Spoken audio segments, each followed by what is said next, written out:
Oi, gente, tudo bem com vocês? Esse mês de abril de 2024 passou de um jeito que quase que foi em cima da gente, né? Eu não sei como é que foi pra vocês, mas pra mim, na vida pessoal, foi bem tumultuado. E acompanhando algumas notícias que esse mês trouxe pra nós todos em geral, eu fiquei pensando mais ainda no papel da literatura em nossas vidas. E é sobre isso que eu quero falar com vocês hoje. Eu quero falar um pouco disso hoje. Mais especificamente, eu quero falar do que aconteceu no dia 5 de abril de 2024, na primeira sexta-feira desse mês, né, que acabou, que foi o episódio, o atentado, né, o ataque contra a escritora Rosiana Murray, de 73 anos. Ela foi atacada por 3 cães famintos, furiosos, violentos, enquanto fazia a sua costumeira caminhada matinal em Saquarema, no Rio. E essa notícia deixou todo mundo chocado. Exatamente nesse final de semana eu estava começando um curso sobre o mestre Carl Gustav Jung, que foi uma figura importante para a psicanálise e principalmente por olhar sobre as questões simbólicas, de uma maneira diferenciada para a questão do inconsciente e também para as questões das sincronicidades, dessas coincidências importantes na vida. E aí, na minha cabeça, todas essas coincidências foram se juntando. A princípio, quando eu recebi essa notícia, eu fiquei muito espantada, eu fiquei muito estremecida, pensando que ela teria morrido. Depois, quando fui ler a notícia com mais calma, vi que ela não tinha morrido, mas o estremecimento e o choque não passaram, porque, levando em consideração a gravidade da situação, né, a violência do ataque, eu pensei que ela poderia vir a óbito. Mas, felizmente não. Felizmente, ela foi socorrida, ela teve atendimento, ela já se passou praticamente um mês, né? Ela tá bem, recebeu alta e tudo mais. E essa história me fez lembrar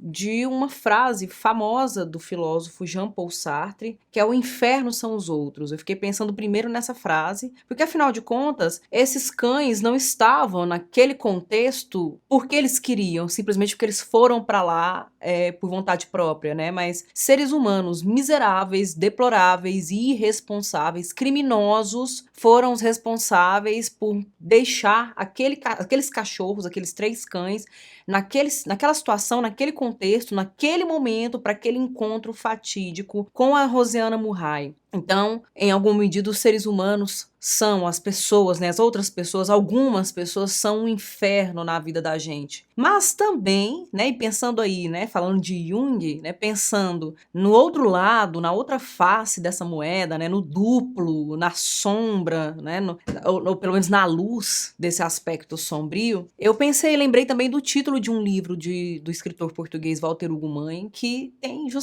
traz essa frase, só que mudando aí alguns vocábulos, que é "o paraíso são os outros". Porque se não fosse alguém, a pessoa que socorreu a Rosiana, os transeuntes que passaram e buscaram socorro e ajudaram, tiraram os cachorros de cima dela, se não fosse pela equipe médica, né, a equipe que a atendeu no hospital, se não fossem os familiares, amigos e até admiradores da Rosiana, com acolhimento, com amor, com carinho e admiração, dando suporte para ela, talvez ela não teria passado dessa, né? Ela não teria superado essa situação. E ela, felizmente, recebeu alta, voltou para casa com o braço direito amputado, perdeu parte da orelha também, ficou muito machucada, muito ferida, mas agora, né, recentemente ela até deu entrevista, ela fala sobre esse braço fantasma e com muita coragem, com muita determinação, né, muito inspiradora, fala dessa perda dessa ferramenta de trabalho, porque ela escrevia com a mão direita, ela perdeu o braço direito, mas vai aprender a escrever com o braço esquerdo para poder continuar a falar de poesia. E aí eu fico pensando, gente, quanta força a literatura, quanta força a arte traz pra gente, né? De ser mesmo uma força de sobrevivência, né? De luta, de preservação da vida. No início do ano passado, no início de 2023, eu até disponibilizei aqui no canal, eu li um livro escrito por uma antropóloga chamado Escute as Feras. Eu gravei um vídeo sobre esse livro, eu vou deixar o link aqui na descrição para vocês e também aqui no card, da antropóloga Natasha Martin, ou Martin, o livro chamado Escute as Feras. Ela num trabalho de campo, né, ela conta nesse livro sobre essa pesquisa, esse trabalho que ela está fazendo ali na Sibéria. E esse livro tem uma força muito poética, muito psicanalítica, de lidar com um trauma muito violento que ela vivenciou, porque na floresta ela teve um encontro terrível, violento, com um urso. E nesse duelo, o urso levou parte da mandíbula dela. E ela conta no livro que algo dela foi embora com esse animal, mas algo desse animal ficou com ela. E aí também ela conta dos maus bocados, né, das dificuldades que ela passa, do que ela enfrenta, do olhar das outras pessoas sobre ela, das infecções que ela sofre por conta desse ataque, das dores que ela vivencia, a reconstituição da face e de como foi difícil cicatrizar por fora todo esse encontro terrível, trágico, mas também de cicatrizar por dentro. E de como ela não permaneceu a mesma. E de como esse livro que ela publicou, ele ajuda a elaborar e até superar esse trauma gigantesco que ela vivenciou. E aí, de novo, né, o que eu tô falando, sobre o papel da literatura nas nossas vidas, né, de como a literatura, eu sempre falo muito que a literatura não está separada da vida, de como a literatura imita a vida, e muitas vezes a própria vida imita a literatura, mas também de como é importante a gente pensar em como a literatura também propõe uma manutenção da vida. Estamos falando de mulheres, e eu estou citando aqui duas apenas, né? Eu estou citando a Natasha e citando a Rosiana, mas quantos outros nomes, né? Quantas outras histórias a gente poderia elencar aqui? De pessoas que reelaboraram, ressignificaram traumas absurdos, coisas muito pesadas e muito violentas que vivenciaram a partir da literatura, a partir da arte de uma maneira geral, né? Então até abro aqui também um espaço, um parêntese, para falar da música, do cinema, do teatro e por aí vai. Parece até um pouco estranho, né, eu falar disso, pai, porque eu aqui no conforto da minha casa, do meu estúdio, gravando aqui, falando com vocês, inteira, né, ilesa, sem nenhum tipo de mutilação. Mas eu consegui entrar, né, a partir dessas leituras, a partir dessas histórias, eu consegui entrar dentro desses textos e enxergar um pouco do que pelo menos no texto Escute as Feras, ela compartilha com a gente. E de certo modo a Rosiana também já vinha fazendo isso na sua poesia, né? Uma poesia muito voltada para o público mais infantil, mais juvenil, mas em muita medida, boa parte dos seus textos, porque eu já trabalhei com os textos da Rosiana em sala de aula, quando dei aula para o ensino fundamental, conversa também com o universo adulto, no sentido de falar sobre a vida, sobre o milagre da vida, sobre as incertezas, as dúvidas da nossa existência, sobre as questões existenciais que nos atravessam, né? As nossas inseguranças, o que esperar do amanhã, as nossas interações, os nossos desejos e sonhos, coisas que são muito grandes, muito importantes e que não perpassam apenas o universo infantil, juvenil, mas também o universo adulto. E aí, de repente, mais uma lição para que essas escritoras, né, que essas mulheres, e que a Rosiana, no caso, né, que é a protagonista, que é meu foco hoje, coloca pra gente, né, de a literatura como uma força vital. E a literatura também atravessa, né, esse lugar da ambiguidade, da contradição, da duplicidade, né? Se eu estou falando de Jung desde o início, ela também manifesta, e eu tenho leitura de alguns escritores que manifestaram não só vida, mas também morte nas suas obras literárias, e que às vezes a partir da própria obra, a própria morte ficou evidente, né? Porque afinal de contas a morte faz parte da vida também. E nesse sentido a literatura conversa com a nossa existência, com a nossa vitalidade, com a nossa vida, com a nossa vivência. Eu realmente quero começar esse mês de maio pensando a partir dos exemplos dessas figuras, dessas artistas, dessas mulheres escritoras que passaram por grandes penúrias. Eu estou citando aqui duas que passaram por traumas muito pontuais, né? Situações de violência muito pontuais. Mas pensemos também em mulheres como Carolina Maria de Jesus, como Conceição Evaristo,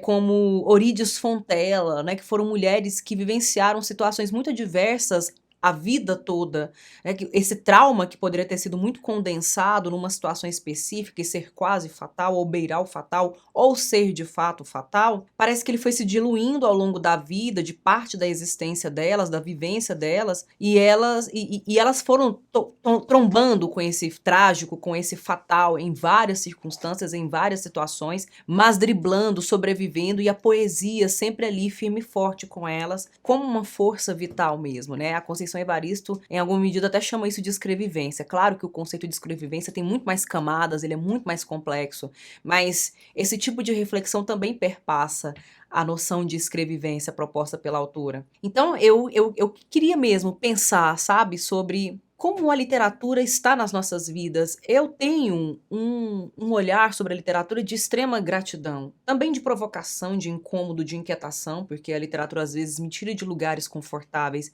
que eu consegui conquistar, que eu consegui alcançar, a partir da própria literatura, né, dessa tomada de consciência que a literatura traz pra gente, mas de como também ela preserva a vida, de como ela ressalta em nós a nossa própria humanidade, a nossa própria sede, o nosso próprio desejo de viver. Depois que a Rosiana conseguiu, né, sair ali da situação de transe, talvez, né, de desligamento de uma realidade imediata, né, em que ela volta, vai entrar em contato com as redes sociais, dar as primeiras entrevistas, ela ainda tá no hospital. Numa das primeiras postagens dela, porque eu acompanho no Instagram, né, nas redes sociais, eu vou até deixar também aqui o perfil dela do Instagram, para quem ainda não a segue, não conhece o trabalho dela, ou não conhece o perfil dela, não sabe que ela tem conta no Instagram, vai lá dar uma conferida, né, compensa. É uma mulher de 73 anos de idade que sobreviveu a um ataque mortal, violento, furioso, e é poeta, e depois de tanta violência que ela sofreu, ela ainda tem tanto amor para oferecer, né?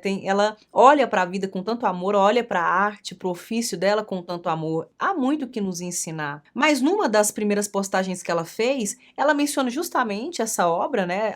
O Escute as Feras, da antropóloga, mas ela também faz uma analogia do incidente que a atravessou com o mito de Cérbero. E quem foi Cérbero? Quem era Cérbero? Cérbero era essa figura mitológica, esse cachorro, esse monstruoso cão de 3 cabeças que guardava a entrada do mundo subterrâneo, do mundo dos mortos, né? Onde era o lugar habitado pelo Hades na mitologia grega. Inclusive, ele era o cachorro de estimação do Hades. E ele não permitia que ninguém entrasse ou saísse, a não ser os poucos personagens que conseguiram entrar e sair do mundo dos mortos tiveram que ludibriar, tiveram que enganar o Cérbero, porque qualquer um que tentasse atravessar o seu caminho seria devorado, implacavelmente despedaçado. E aí eu quero pensar aqui nessas coincidências, né? Voltando a falar de Jung. Não são meras coincidências, né? Para o Jung, o conceito de sincronicidade está muito ligado a essas coincidências muito significativas, né? Jung, mitologia, 3 cabeças caninas, 3 cachorros violentos, famintos, devoradores, despedaçadores, gente, poesia, ser humano, literatura, feras. Olha como essa história faz com que todas essas palavras estejam no mesmo campo semântico. E apesar dessas coincidências muito me deixarem deslumbrada, né, e toda essa história me traz um certo fio de esperança, né?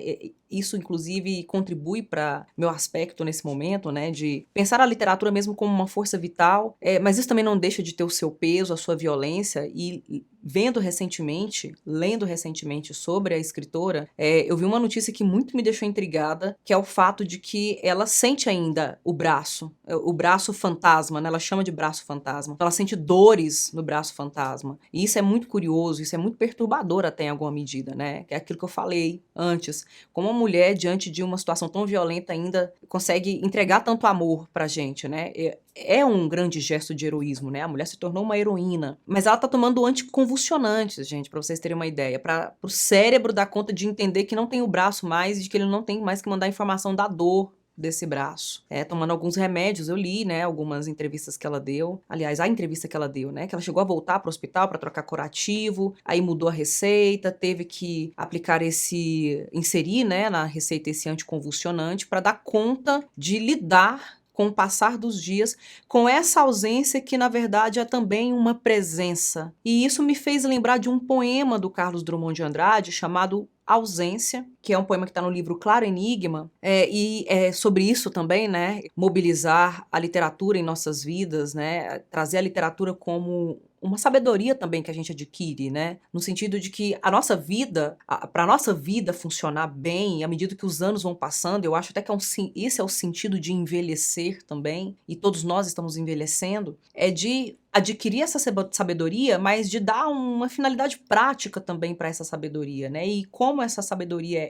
de que ela é constituída? Ela é constituída de memórias vividas, de memórias da nossa própria vida, mas também de memórias de leitura. E é nesse sentido que eu encaixo aqui nessa conversa em que eu mencionei Jean-Paul Sartre, que eu mencionei Carl Jung, que eu mencionei Walter Ugumãe, Natasha Martin, que eu menciono também Drummond, com um poema que eu quero ler para vocês, em que ele diz o seguinte: por muito tempo achei que a ausência é falta, e lastimava ignorante a falta. Hoje não a lastimo. A ausência é um estar em mim, e sinto-a branca, tão pegada, aconchegada nos meus braços, que rio e danço e invento exclamações alegres. Porque a ausência, essa ausência assimilada, ninguém a rouba mais de mim. E ninguém tira isso, né, gente? Olha como esse poema fala tão bem, de maneira tão dolorida, mas de maneira também tão compreensiva, tão humana, tão consciente, do que aconteceu anos depois, porque esse poema é da década de 1950, a gente está aí no século XXI, década de 2020, isso acontece com uma outra pessoa que não o Carlos Drummond de Andrade, e a gente tem esse poema combinando,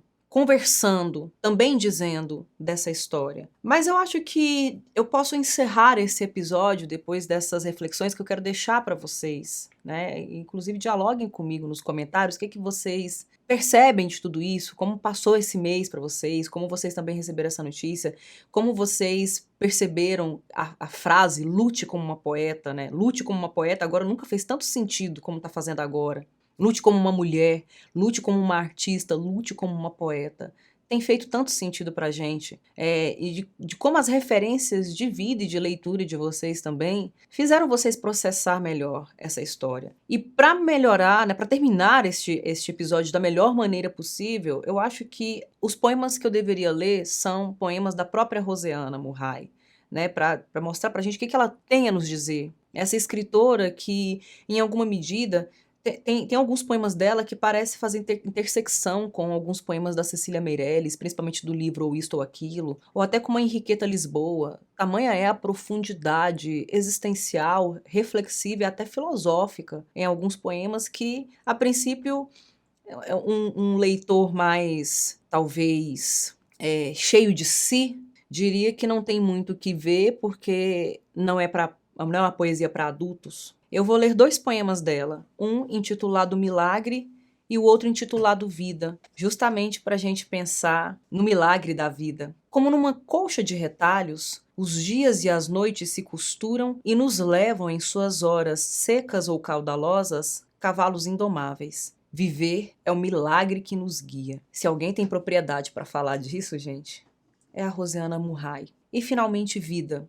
Cada criança que nasce em qualquer lugar do mundo com sua história que vai ser escrita luz por luz, dor por dor, é minha. Que sua vida se cumpra, sua morte também é a minha. Dito isso, acho que a gente só pode mesmo reconhecer em Rosiana um exemplo, agradecer esse exemplo e essa força, essa coragem dela, essa vontade de viver, porque a luta que ela lutou revela a luta de alguém que ama e valoriza e preserva o milagre da vida e que gostaria de viver, e que ela continue nos inspirando, não somente a amar a poesia, mas a amar o milagre da vida. Eu vou ficando por aqui, eu agradeço a atenção de vocês, até o próximo episódio.